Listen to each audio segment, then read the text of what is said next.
Bulletin d'information de Radio M, bonjour à tous. Détenu d'opinion aujourd'hui et à Bourj Bouarli, j'ai prévu le procès en appel du détenu L'Alami Shimseddine, dit Brahim, et 13 autres citoyens, Abdelrazak Abash, Azdin Belkhir, Azdin Boutba, Khairdin Zaidi, Nasruddin Khairdin, Nasser Arbouch, Abdelhaq Chemani, Toufiq Missour, Yassid Mizour, Abdel Nour Ziad, ou Belfroum Nasruddin et Mounir Mokarani. Ils sont accusés d'incitation à attroupement non armé, élection présidentielle du 12 décembre 2019.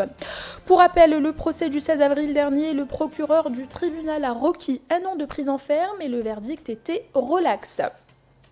Amédéa Nadir Hasni se présentera aujourd'hui devant le procureur du tribunal de Médéa dimanche 12 juillet. Nadir Hasni a été arrêté vendredi à Saïda. C'est le procès en appel de Toufiq Hassani à la cour de la Wilaya. Il s'agit du procès en appel sur le verdict en date du 1er mars prononcé par le tribunal de Saïda. 2 mois de sursis pour Toufiq Hassani et relax pour Abdelkader Houssini et Miloud Hashmawi.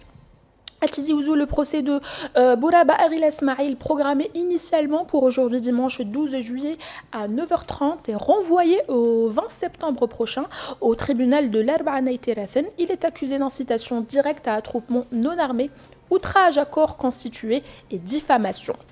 Covid-19, le bilan, 8 nouveaux décès pour cause de Covid-19 et 470 cas supplémentaires ont été enregistrés durant les dernières 24 heures. Au total, 1004 morts et 18 712 cas confirmés ont été annoncés depuis le début de l'épidémie.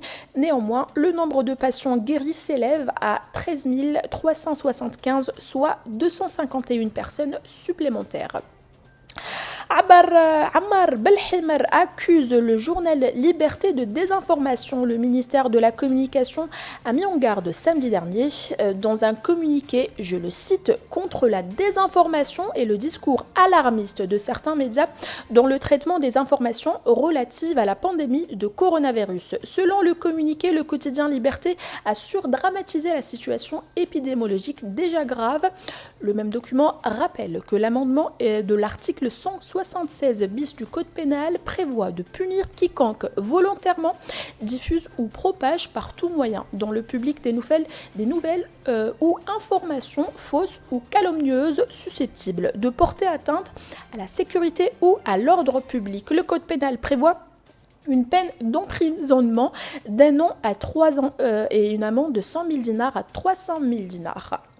Le ministre de la Santé, Abdelrahman Ben Bouzid, a instruit samedi la pharmacie centrale des hôpitaux, la PCH, de distribuer des moyens de protection contre la Covid-19 destinés au personnel médical le plus tôt possible.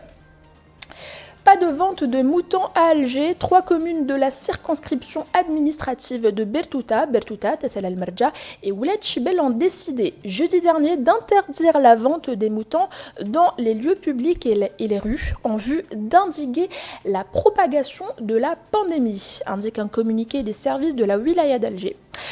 Constitution, Abdelaziz Rahabi apporte sa pierre à l'édifice dans le cadre du projet de révision constitutionnelle engagé par le président de la République Abdelmadjid Tebboune. L'ancien ministre et diplomate Abdelaziz Rahabi propose entre autres un mandat présidentiel unique de 6 ans, ainsi l'abandon de l'appellation actuelle de notre pays, la République algérienne démocratique et populaire, et son remplacement par l'Algérie. Les propositions de Abdelaziz Rahabi sont à retrouver dans leur intégralité sur nos sites Maghreb Émergent et Radio M Post. C'était le bulletin d'information de Radio M. Merci de nous avoir suivis.